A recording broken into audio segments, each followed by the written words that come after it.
I start too quickly and they miss the first word, so I'm gonna try to address that.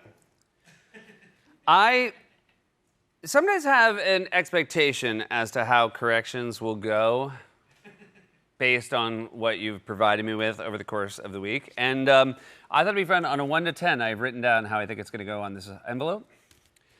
And at the end, I will reveal the number, and I will also reveal if it's higher or lower than what I thought it would be. Honesty first in corrections.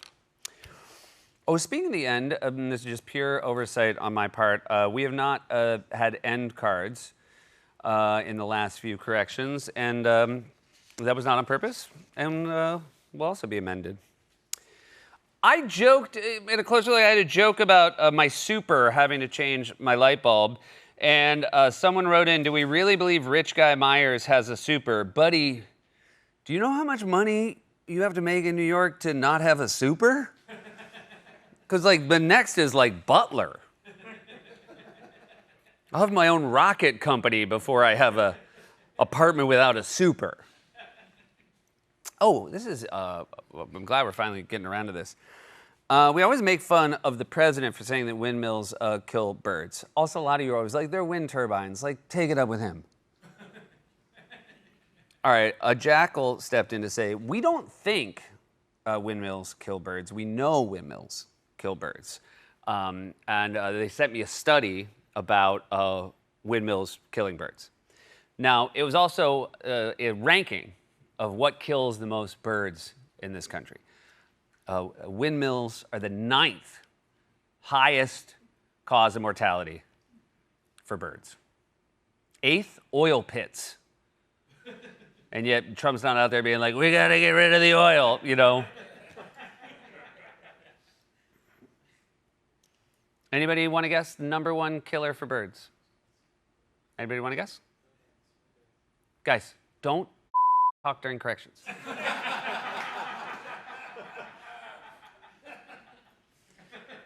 Cats is the #1 killer of birds. And this was fascinating to me. The #1 reason cats kill birds, unpaid gambling debts. This is the difference between death by cat and death by windmills. Death by windmills in 2017, 234,000. 234, yeah. Death by cat, 2,400,000. I point out, cats don't do for the environment. Like, that's a trade. You know, with windmills, you get a trade-off. You don't get from cats. I also like to point out 5 of the top 9 killers of birds are immobile things. Buildings, electrical lines, communication towers, stuff like that. And I'm just going to say, when a cause of death is something that's not moving until you run into it, I think the cause of death is bird.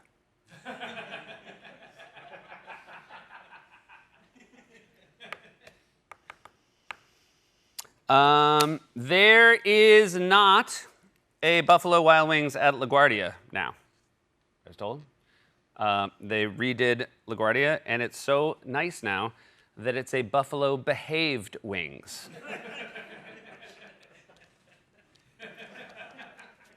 By the way, I have proof where these comes from. It's from Bay's Funny Guy, haha, late night. Hey, boss, is there anything to Buffalo Behaved Wings? A lot of you might be like, what? Bays emails you? Why doesn't he walk over to your office? Well, he barely comes in anymore. After the croissant sketch, he got hired to be the Silver Fox model in Tommy Hilfiger ads. So now he just like rolls in every day at the end of taping with his new model friends. And look, not all male models are dumb, but the ones Bays is hanging out with are dumb. And yet Bays is like, I think Kylan might be a fit on monologue. I'm like, Kylan?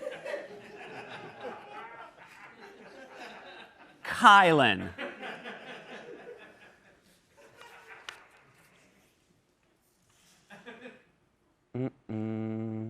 Hey, someone complained about the forced laughter from the crew during corrections. And again, I don't know how many times I have to say this. It's not that it's forced laughter. It's that they're bad at laughing. They laugh weird.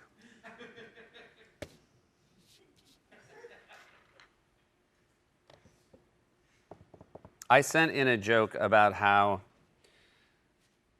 a jackal sent in a joke about how they preferred the sexual position 68 to a 69. I won't repeat it because it was a little blue for my taste. But a lot of people wrote in like, oh, that's a George Carlin joke. That joke was in Letterkenny, the Canadian show. Grand Poobah, the rapper, had that joke in the song 2000. So a lot of people had that joke. I didn't think it was an original joke from a jackal. I just thought I'd share it.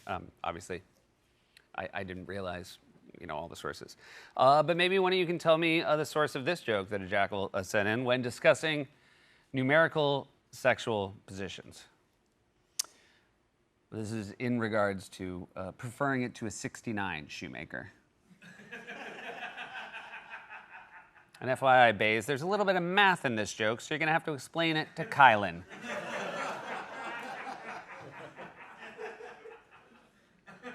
I prefer a 77 because you get 8 more.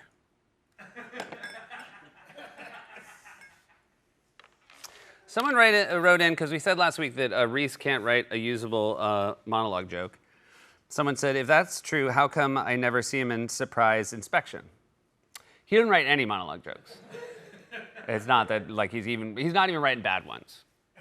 Because Reese writes 2 things, sketches and movies.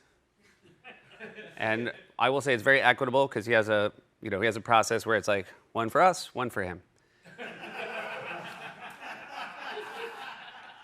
But monologue writers, should be noted, like, monologue writers are very different beast from sort of our sketch writers. Like, monologue writers, they're just like Joe and Jill lunchboxes. They start early every morning. They're the only staff members we make punch in. They read newspapers. Brian actually has like an old ticker tape. He just like shouts out headlines. Whereas sketch writers just show up whenever they want. And then they just sort of like look out the window. And every now and then they say something like, maybe Jules?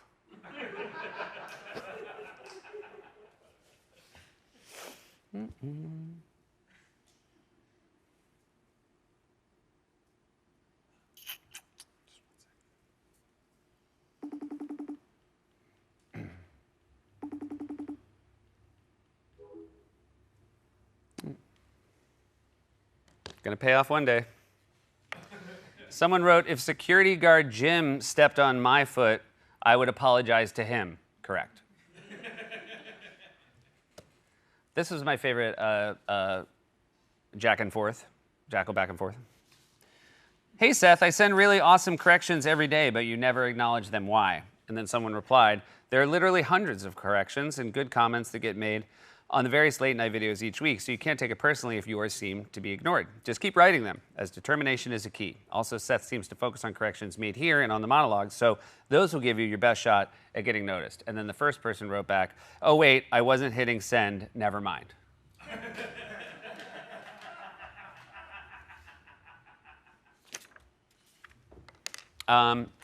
Someone sent this in.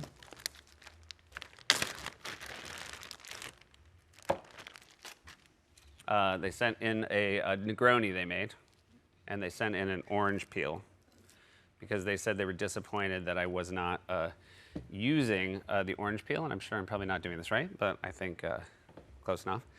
And this is interesting. I said to NBC, is it safe to drink something a stranger sent to a P.O. box? Because usually they err on the side of caution, but this time, and maybe this speaks to the current state of late night, they said, yeah, go for it.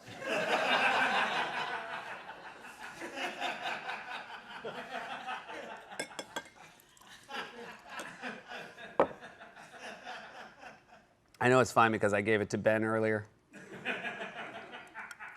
Where is he? Oh. Which one? Lenox Hill?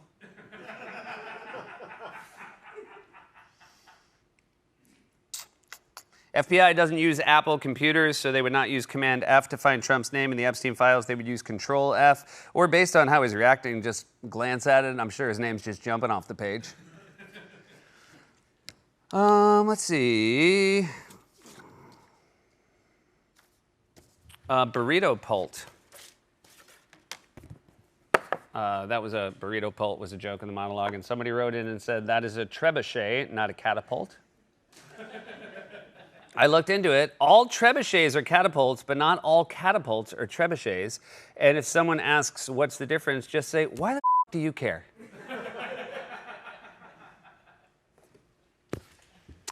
Chuck E. Cheese is not a mouse. Chuck E. Cheese is a rat. He used to be a mouse. But then he fingered Jasper for the Lufthansa heist.